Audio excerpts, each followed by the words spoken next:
Hi, it's really great to be with you again.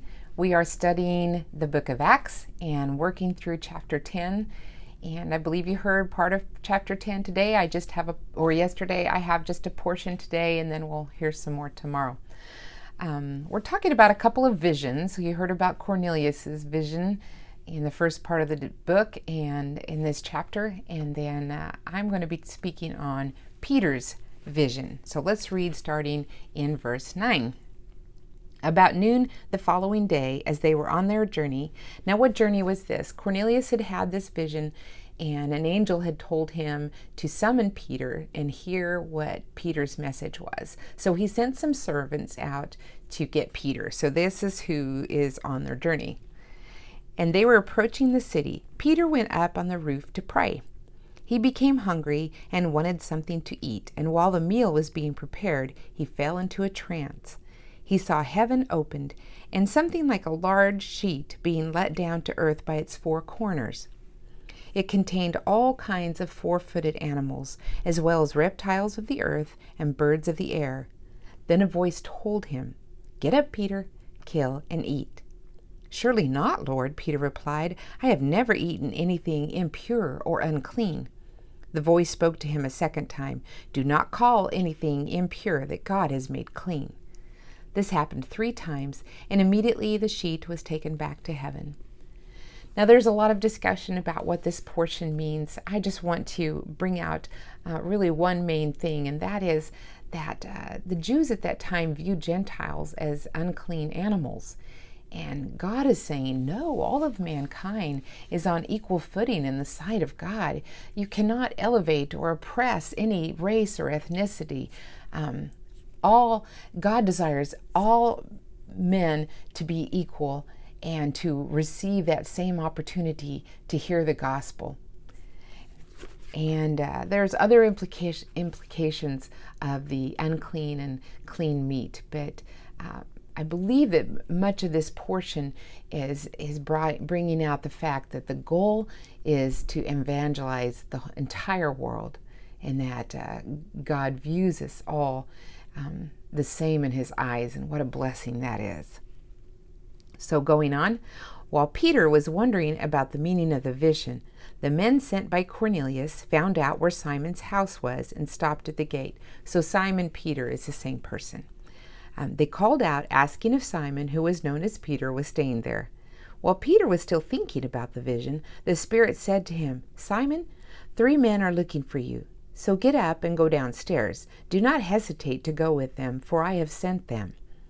Peter went down and said to the men, "I'm the one you're looking for." "Why have you come?" The men replied, "We have come from Cornelius the centurion. He is a righteous and God-fearing man who is respected by all the Jewish people. A holy angel told him to have you come to his house so that he could hear what you have to say." Then Peter invited the men into the house to be his guests. There's part of this portion is just so neat to me. I love that this angel had gone to Cornelius, and he could have told him anything that God directed him to say. But instead of giving Cornelius the message that God wanted him to hear, he told him to get Peter so that Peter could give him a message. And I just think that's a beautiful picture of God desiring believers to be in community with one another, that sometimes he gives us revelation that we can share this encouragement to others. Even though God could have delivered that to them, he desires that we work together as a body of believers, as a community, a fellowship of God's children. And I just love that. And then I just am encouraged by this incredible relationship that these men of God had, that they were actively pursuing the heart of God, that they were hearing from God, and then they were obeying immediately, without question, what he was asking them to do. I was reading a commentary, and I liked how they put this portion. So I'm going to read just a few thoughts from this commentary. It said, "This section illustrates the need of preparation for revelation. If we are to hear from heaven, we must do what Cornelius and Peter did." And then they list 3 things. First, they were godly individuals. And we can see that they spent time in nurturing their relationship with God and acting in obedience of what he said to them. Number 2, they laid everything else aside to pray. Pray was mentioned as being a very important part of their lifestyle and a part of their day and a part of their relationship with God. Prayer is important. And number 3, they waited on God until they heard from him. And that takes a lot of discipline to just spend quiet time, spend that time in prayer, and then just hear what the Lord is saying and ask for that discernment from him.